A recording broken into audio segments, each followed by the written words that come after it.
Ladies and gentlemen, welcome to another episode of the I'm Telling God About This podcast. Today, we're going to review something that was very interesting that we saw online.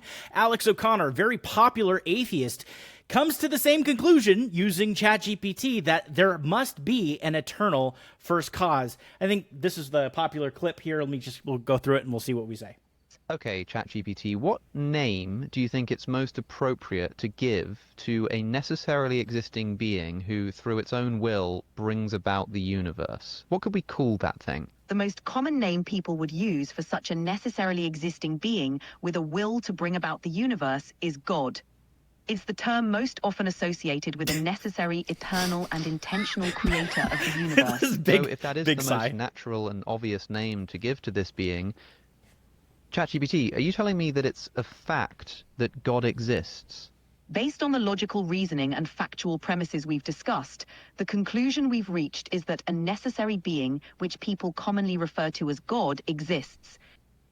All right, so mic drop. Hold on. Did you see the life in him kind of just die? He died a little bit inside, and he was like, wait a minute, hold on. Headline. My life is a lie. Atheist influencer and AI enter a room and find Jesus. There you go. Like, I don't even know. Oh my goodness. I don't even know if he knows why he made this video. Based on your point, like, look at the look on that guy's face is when she was like, "We would call that God." And I'm pretty sure Sam Altman, or not Sam Altman. Go ahead. Am I the only one who hasn't seen this in its entirety? Of the, oh yeah, no. Reformers? I mean, okay. it's been going around. It's been pretty popular. And to be fair, you know, Okay. Alex makes money off of this stuff, so he's gonna do things, make certain concessions, and you know, What's if his it's name? getting clicks, he's doing things. Alex O'Connor. So he's been a very big internet atheist. Has his own Internet podcast atheist. and has been on a bunch of other podcasts. In fact, he was one of the emerging atheists that has a reputation of acting in good faith and following certain baselines of logic and understanding of things. And so engaging with people like William Lane Craig, Jordan Peterson, and many of the other podcasts. In fact, I think we featured him on one of the other podcasts that we did earlier episodes with, what's his name? Williams, whatever the other popular podcast was. So yeah, I mean, he's kind of been on a journey. So the ones that you haven't seen, what you didn't see, and what he points out is, you know, he doesn't give it any preconceived anything. He basically works from a first principles argument of establishing the philosophical baseline for the cosmological argument. He's basically setting the preconditions, the assumptions that everyone would generally agree with. He's doing what most Christians do. Okay, when that's kind of my argument, though, is that if you force something logically to accept your premises, it's pretty much guaranteed to arrive at your conclusion. Most arguments are attacked by challenging the validity of the premise. So in the video, Tim, he actually forces ChatGPT, by force I mean prompts, that it is not allowed to use philosophical arguments and must utilize and constrain itself with fact and reason and logic. Mm-hmm. And so it can't. The whole Can't assume 24-minute that any video philosophical system is true. Yeah, so that's okay. the curiosity of what he's doing there is he is going with ChatGPT on a journey, and the beginning of the video he's talking about this microphone and the cause of the microphone, and it can't have its own inherent power. It has to be connected to the mic stand, and the mic stand to the foundation of the floor, and the foundation of the floor to the foundation of the building. Reality. And with ChatGPT, he's exploring the reality of things, and he, in 24 minutes, gets it to go. And occasionally it would appeal to philosophical arguments, and he would say, "Thank you, but I'm not interested in philosophical arguments right now. I really only want you to engage on logic and fact and truth." Yeah, it would start to say, many people would say, it would say like, well, many people believe. He's like, I'm not interested. He's like, I'm not interested in the popular philosophical tropes. And he would ask it. He wouldn't feed it. He would say, if this is true, what would you call that? if this is true, or is it fair to say that this is true? Is it factual? And so it was very inductive. He wasn't. Yeah, all he did was ask questions the whole assume- time. Yeah, he didn't say, assuming this, this, and this, then this. It was very interesting. We can link it in the description because Yeah, it's we will worth. do If you that. got 24 minutes and you want to go watch it, it's worth checking it out. So what he essentially does, and this is a question, Tim, that maybe will help, and also Our resident we can data engage scientist with for no is- one who knows. is how do we know? Because he basically says, how do I know that my microphone exists? How do I know that it exists? And you can say, well, it is there in front of you and you observe it. Well, how do we? Is it contingent or is it necessary? And those two things needed to be defined, because there's certain things as necessary truths and contingent truths. And the idea that you can deconstruct everything is called infinite regress, and say, well, a microphone is here in front of me because it's on a microphone stand, and the microphone stand is only able to be there because it's on a table, and the table is on the ground, and on the ground is on the foundational structure. And then you can kind of deconstruct everything down to ultimately its own atoms. But at some point, you're going to have to say, what is the uncaused cause? Because if we look at the Kalam cosmological argument, that's it's my very much that objection, way. though, is that the I mean, I don't think they hold up, but there are like arguments that say, oh, well, the universe itself is self-existent and it goes in cycle. Like, so those are I mean, those are Legitimate's a strong word. logically plausible objections, or at least they fit within the realm of you have to object to one of the premises. But if you don't do Namely the that, laws of thermodynamics. you will end up at the conclusion of the classical cosmological argument. Well, and that's why you have Which is so how we many know it's arguments. He asked her about the universe and her being ChatGPT, and ChatGPT referenced a widely accepted age of the universe, and it as a fact, as recognized by scientists, and it was 13.8 billion years. So it didn't even introduce the idea that the universe has always existed, because we have the ability to measure with some magnetic measurement thing. Yeah, the argument that I'm talking about they don't argue against the, Big Bang or whatever. They argue that was simply the beginning of the current cycle of the universe as it currently exists. The big bounce. And that the universe Right, will, the isolation- contract again isolation in the theory. future, blah, blah, blah, whatever. I'm not saying, all I'm saying is that there are objections that have to necessarily fall outside the premises of the argument itself. Correct. So, I don't know how you go about arguing that, the universe is self-existent, but We don't. and self-existent, yeah. Well, and that's why a lot of these arguments. When William Lane Craig, he'll do debates against physicists, or like Sean Carroll or something, and they'll go back and forth about how we know that the universe had a beginning, or that it was the only beginning, or if there's if there was all these different things. But I think it really comes down to a quote that has often been made famous by Joe Rogan and our last podcast, which, by the way, thank you all for viewing that. It was a great episode, where he says that all the scientists and all the physicists, they come in, they talk to him, and they say, we can explain everything, but you got to give me one miracle. Right, and as the consensus being, you can't have an explanation of everything without one uncaused cause, because we just can't. And so to answer, well, we just don't know, or oftentimes in internet, Discord, filthy, atheist versus Christian debate rooms that I punish myself in. Oftentimes they will, if I'm feeling bad about myself, I go into those filthy places and talk theology. But generally what people will say is they'll say, well, quantum theory, right? Oh. Argument from silence. Next slide. Exactly. And so that's ultimately what it comes down to.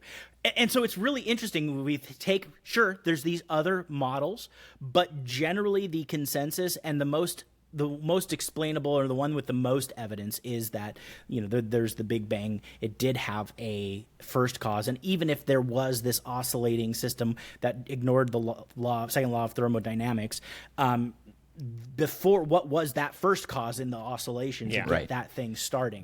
So it just essentially takes a step back further and further and further. I mean, ultimately, that is, and he does a great job of kind of laying out the philosophical chain of logic that I think a lot of Christians stop using the word philosophical. He actually was like, it doesn't do that at all. No, it is. No, what he was doing, whether or not he wanted to call it that or not, was 100% philosophy. Yeah, what was his epistemology? Any kind of any kind of it was logical flow, we could say. Yeah, you know, it is 100% philosophical. What he was saying was, I don't want to use known philosophical architectures. Like, he didn't want it to just assume that, hey, this is, because that's what the model will do, is like, beyond I understand what you're trying to do. You're Yeah. trying to talk about this, so let me just go ahead and hop on that train. He was like, So no, what no. kind of things did he exclude and say, no, you can't do that? It was when she would immediately like try to do, well, some people believe, because, you know, the whole thing is the OpenAI has really worked hard to not get ChatGPT to own something, right? Like to say this is something, or this makes most logical sense. It wants to push that off and say it's a common understanding, or based on our conversation, or like, because it doesn't want people to do. You want to know something funny about the way that it frames those things, though? And it's really obvious once you're looking for it. While it doesn't want to own, and it does generally attribute those things out to, you know, third parties or whatever, but they're unnamed and they're very ambiguous. What it will do, you can always tell which opinion it aligns with, because the one that it wants, it will say something like most people or many or experts, and then it'll present the other one as others or some people, right? There will always be a hierarchical way of, and the funny thing is, if you chastise it about that specifically, it'll actually stop. You can get it to Stop cease doing that, creating that loaded framing. Yeah. But that's a good point to point out, Tim, because ultimately, this is something, a caveat, right, to the episode. We are not advocating that you should get your theology from AI. We are not advocating that you should get your understanding of God from ChatGPT, because you can bully ChatGPT into saying anything. Just watch any of these internet Dawaists that are from that Islam. They go, oh, how can this be? ChatGPT said God cannot die. How can we know this, right? Like, and they go, and it's absolutely insane, right? Because the way that you frame it. So in the same way, you can bully, and I think that's why Alex went above and beyond to clarify, hey, I'm just interested in facts. I don't want to know this. Some people say this, but most people say that. Just tell me the facts. And so in the same way, I think he kind of did that a little bit with this. But ultimately, at the end of the day, I think the value here is seeing something like that when you engage with somebody. And because as Christians, we are called to go and present a defense of the hope that we have, telling the truth in love. And as we debate with non-Christians, you know, praise God, we're not at the place in the early 2000s with the new atheists where they were like, oh, well, religion is evil and most war and death comes from religion. Like, we've moved beyond that to where now suddenly Eastern Orthodoxy is like, you know, a growing, you know, denomination of Christianity. So we're not necessarily at that point of new atheism, but there is still that intellectual block where people cannot take that step to say, I can believe that there is a miracle. Right? I think, well, and even beyond the miracle, like, this is what's amazing is, like, people will say, so totally agree with everything you just said. It's just like, you know, even when people make the comparison between like, oh, well, both ask for a miracle. And I'm like, no, Christianity doesn't really even ask for a miracle in the strict sense.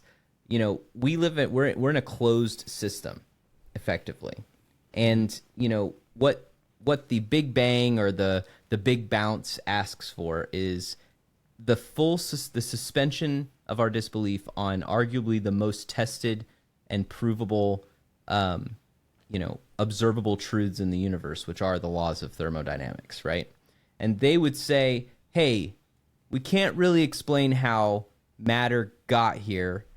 we can't really explain why it's moving, and we don't really know why it's organized. And I just go, hey, hold on a second. Why it would be Like, no, conscious.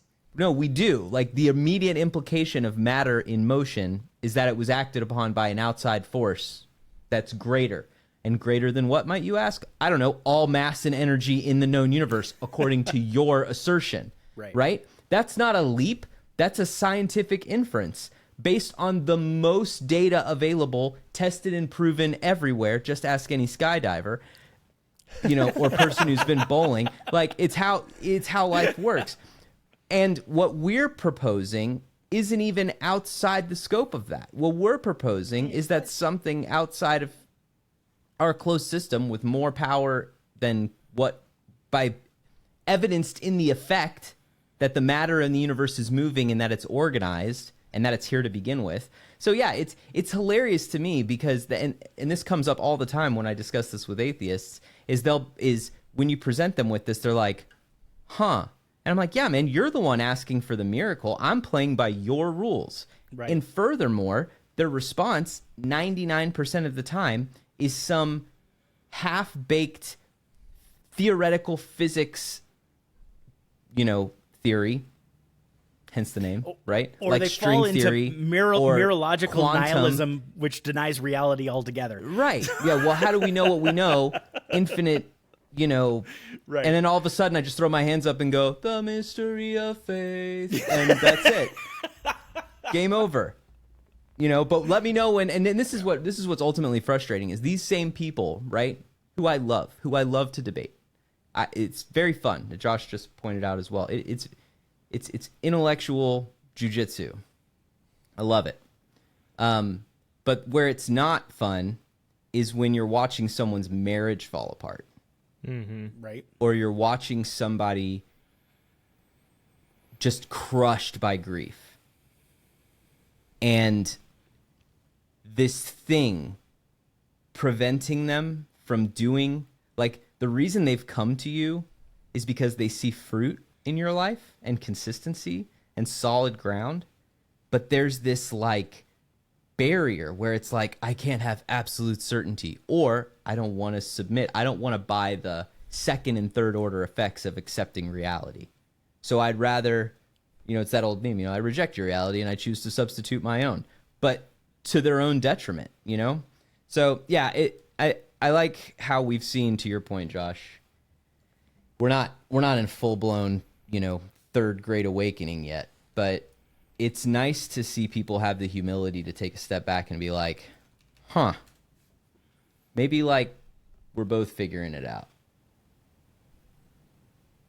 Yeah, I don't know. I don't know that I expect, like, it's interesting, and there are a lot of people get there a different way. Like, this is kind of like the Lee Strobel path, right? Like, Yes, you having your exactly. logic browbeat yourself into having to accept obvious facts. But in general, like, biblically, the prescription is the expectation that people are going to reject all of their tangible evidence, all of their logic, and even miracles that they see right in front of them. Yeah. I don't know that, because it doesn't do anything for me to, like, oh, ChatGPT in a narrowly construed thing agrees with this one aspect. It's like, I mean, okay. The thing is, like, there are people who are very skilled debaters, right? They're very verbal. Their verbal acumen is extremely high, and people that I agree with or disagree with. I would not sit down on one of, like, those man on the street style Charlie Kirk or, like, change my mind whatevers with those people. Not because I don't think I'm right, but because, you have to have enough humility to know that I might lose an argument just for lack of skill and experience and knowledge on hand, right? And so I think it's a mistake to bolster your faith too heavily on the basis that it's something you can support with strict matters of logic, because not because it can't be done, but because people are not first and foremost logical beings. That's very true. They're not, Right. And so the fact of the matter is, what sustains your faith is conviction. It's not facts. It's not. I mean, what sustains your faith is Jesus, obviously, and the Holy Spirit. But when the mechanics of what sustains your faith is not the logic that flows from that. It is the fact that you know the things that you would not be able to handle, process, treat with in general, if not for your faith. And so I think we're in an era still where, despite having moved, past the peak internet atheist timeline, we're still maybe a little bit too wrapped up in debate and argument and logic and syllogism and what you can prove. I think there's a real sense in which that it's that reflex that has given rise to the deconstructivist movement in general, and that manifests itself in a whole lot of different ideologies, because it's just basically saying, hey, pretend you don't know what's obvious, right? And the truth is, you can benefit a lot more, especially now in an era that is so just marinated in relativism of every stripe. Just say, you know what, I hear what you're saying, I don't have an argument against that on hand, but I don't believe you. Feels wrong. And I'm just going to go with what seems, with what my convictions tell me are correct, because I'm going to need far more powerful evidence than some simple, logical proof of one particular aspect or another. And that's true even when people come to the faith. They come to it because they have a much, much more powerful proof than what anybody could have explained to them. I agree with that, and that was kind of what I was saying. When I was saying that, like, I think the whole debate thing, as fun as that is, and I agree, we're an overly intellectualized society. I agree that it's definitely what led to a lot of the deconstructionism. But what I think is interesting, and what I have seen, is people come to faith when they're ready to submit, not because they found all the answers. What I have found is that they're coming, or like they'll be in my office or they'll meet with me, and they're there, right? But because we've become, just like the Bible says, learning constantly and understanding nothing. That's where the frustration is that they feel like they have this block because they've grown up in this culture that you've addressed and pointed out, where we were told growing up that we've got the world basically figured out. And so, accepting mystery, accepting that you're not going to have all the answers can be difficult, should be difficult, right? And so it is nice to be able to, I say the value to this, and I say, well, so then why have apologetics, why have these debates, and why have these things, is because if you are in a position where you do have somebody come to you, you can just give them the straight answer. Hey, look, this is how it is. Believe or don't, give it to God, do those things. And you know what? That is sufficient. But it is comforting. It is the way to clear the blockage and allow them, or to place the splinter in the mind that allows that person to mull over, and it becomes like that stumbling block that creates the discontent that ultimately leads to, them coming to the end of themselves. And I really think COVID, to be honest, I really think COVID was a real culmination in kind of the destruction of, like, the appeal to authority in the collective, like, zeitgeist. Like, people really started to look and be like, question everything. Yeah, I don't trust anyone. Like, we already knew, like, if you were in ministry or if you were a teacher or a parent, like, we already knew, like, people were questioning us or had church hurt or whatnot. But, like, when people started looking at their primary care physician and going, I don't believe you. Right. That's when... why have you tried to shove 3 pharmaceuticals that I don't think that I need? I think I'll drink bleach instead. Right. Tell you what. I'm going to go get a funnel and put it inside my throat and just look at the sun, and just get some, drink some sunshine, Superman. I think this whole situation is hilarious. Well, I would. Did it work? I would also like add, the UV light. I'm just saying that. Have we it tested did work. this? There was documentation on that. But anyway, go ahead. Really? oh my gosh.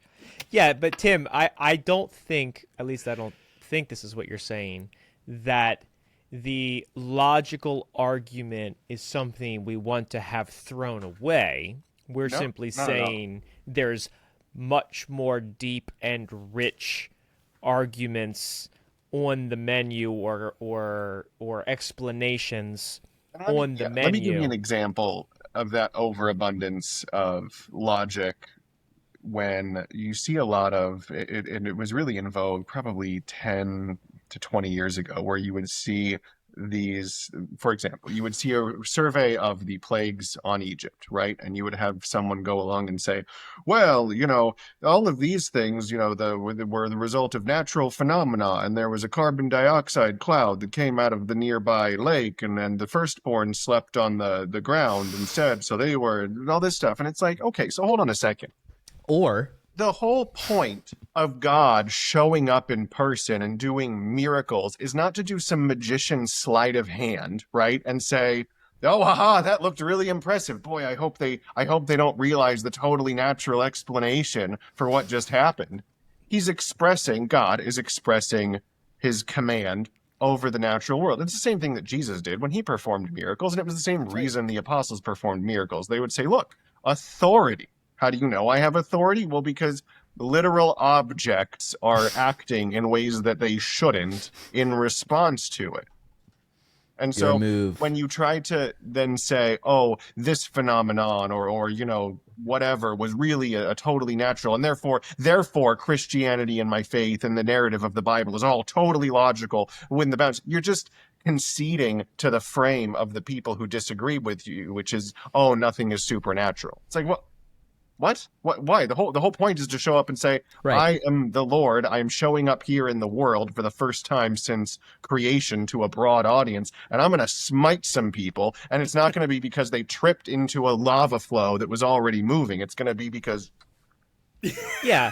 I get it, and you're trying to parse out the nuance of when and how this logical argument is helpful and when it's not, right? We enjoy the logical components of the validity of the Bible and the historicity of it, and right, like, so all Some I'm people actually go saying, to school for that. I don't know. so all I'm saying is that I hear what you're saying. I think there is a time and a place for this currently in our culture.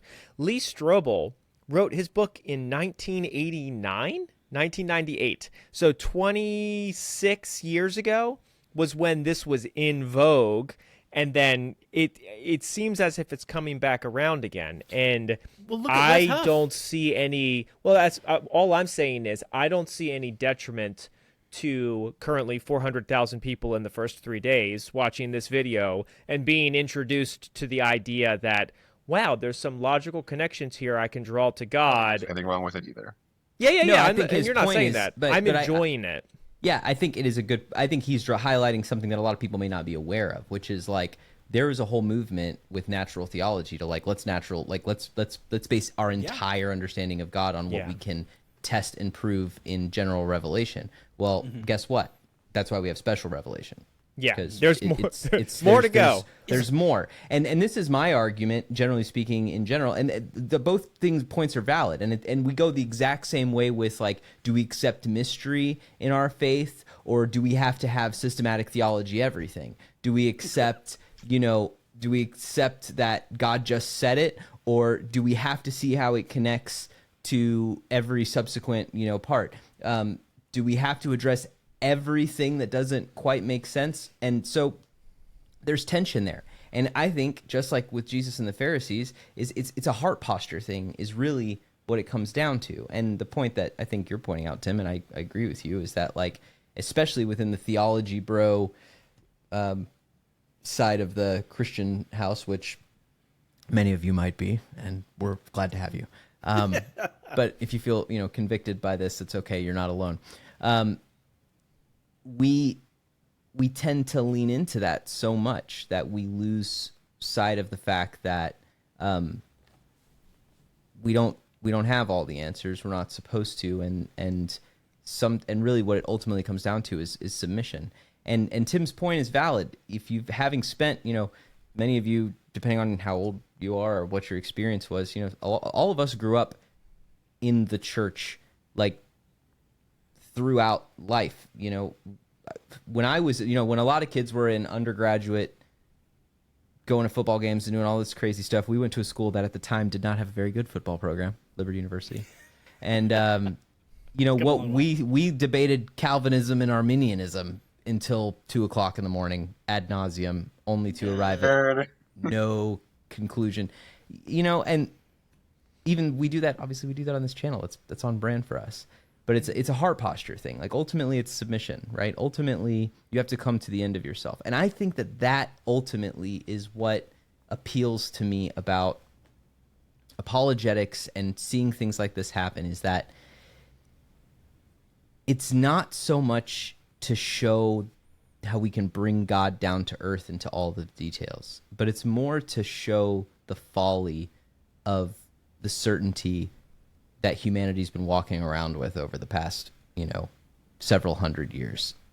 You know, the modernist era, relativism and postmodernism, and this disgusting arrogance that just permeates academia and the learned class of individuals. When, you know, they like, you have not been able to create life from base principles. You can't even tell me how that happens. And yet you stand there and challenge all of human existence, wherein we have acknowledged that we are created and finite, like we're created, like what? It just... Chronological snobbery, right? Yeah. Insane. Height. Yeah, for me, I think the line of, because I'm not trying to pan logic generally. I think our, like you said, our over-intellectualized society, even within believing Christians, tend to push it too far. The line for where logic runs out of its utility with respect to, you know, belief about God and theology is, and you generally will see this, especially if you're in an actual argument with an atheist, when you're being asked to create a lot more logical support for your position than the people opposing you have for theirs. That's the line, okay? Yeah. That's where it says, look, you're having to make more logical leaps than me, and that's the utility of the logic. We used your rubric. I'm standing on a higher set of boxes here, and you're willing to just accept all of these basic naturalistic fallacies because you just never questioned them, right? So you're having to make a lot more concessions to, oh, well, and that just happened and that just is, than I am. So that's what the utility of logic is because whenever someone actually wants to treat in the realm of logic and philosophy, you, as a believing Christian, have the odds in your favor. You can walk farther down that path with more credibility than they can. That doesn't mean they're going to accept it. I guarantee you they won't. That's really well put. Yeah. The way you just said that was masterfully put. Thanks, man. It has utility to a point. But you don't submit yourself to the logic. And that's when you get into the natural theology and whatnot, saying, oh, no, now this is our rubric for everything, and we have to justify everything along this line. And it's like, no. We went far enough down that path to prove that God is a coherent, rational, consistent position. I mean, that's all of Paul's writing is not, I mean, not all of it, but like a ton of it is just demonstrating the consistency and the rationality of God's treatment with humanity and explaining the mechanics of how some of those things work. Yeah. I mean, ultimately that's a great point. I mean, you don't have to have the best answer. You just have to have, I mean, you don't have to have the most complete answer. You have to have the best answer. In other words, you know, my answer just has to have less holes than yours, which is arguably, it's the scientific method. The equation that solves for the most variables with the least error is the most likely to be true. You know, it's that. And if you can accept that premise and engage at that level, then value added for sure. I just need a master cut of Hugh's slip of the tongues where he says literally the opposite of what he intends to. Did I say it backwards again? Yeah. Anyway, on that note, I think that this has been a pretty fruitful conversation. I think that was a great example. I'll put the link to the original video in the description. Watch it for yourself and see for yourself kind of the logic and the the flow that Alex goes through, while also understanding that you're not submitting to the logic. I mean, in some sense you are, but not in a convicted way. Like, you're submitting to God and coming to Jesus.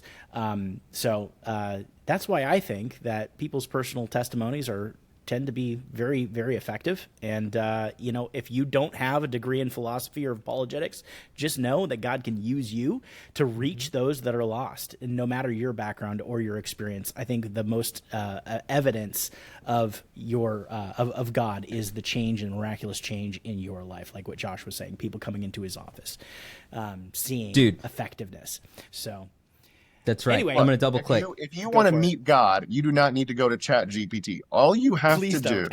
do is and on your head be it. Like, do not say this lightly, but if you don't believe and you think you might like to, and you're not ready to, you just ask do an altar call. God to reveal himself to you. You may not like in a terrestrial, temporal, corporeal way how he chooses to do that, but he will.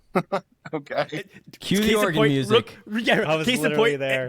To that point, Tim, what's funny is there's an interview, or there's a clip of Alex O'Connor, this atheist, talking with another podcaster saying, me and my bunch of my friends were walking around the streets, and we were like, gosh, man, we've been debating this God thing. Like, maybe we should test it out. And we're like, okay, let's, like, kind of half-heartedly, half genuine, listen, God, if you're real, show us a sign. They walk around the corner right into a guy selling Bibles, and they're like, that doesn't count. That's amazing. Oh man, folks, it's been People real. don't believe miracles, even when it stares them in the face. That's the nature of it. Well, stick around. Thank you for your time, guys. And if you've watched this far, like and subscribe. We're going to be doing a couple more episodes. Actually, going and do an episode on the Book of Mormon next, where Alex O'Connor, maybe we'll use some clips of him thinking that there's more evidence for the Book of Mormon than there is for the resurrection. But we'll application of logic. Thanks, logic, appropriate use. See. Hey, and if you haven't watched yet, this will be part 3. So go ahead, go back, watch number 1, get in the comments section. If you are a Mormon, we welcome you. We welcome you. And come on home. We pray that you find peace not in the comments section. You won't find it there, but maybe Also, just a caveat, what Tim was saying is when you just ask him to reveal himself to you, don't trust the burning in the bosom. That's what the Mormons say. Just understand the work that God has in your life and the people that he brings internal into your consistency life. does kind of matter a little bit. Anyway, we digress. Tune in next time. We're landing. We're Mormonism. like touch and going. We're out. touch and going here. Just gonna end it there. Get off my...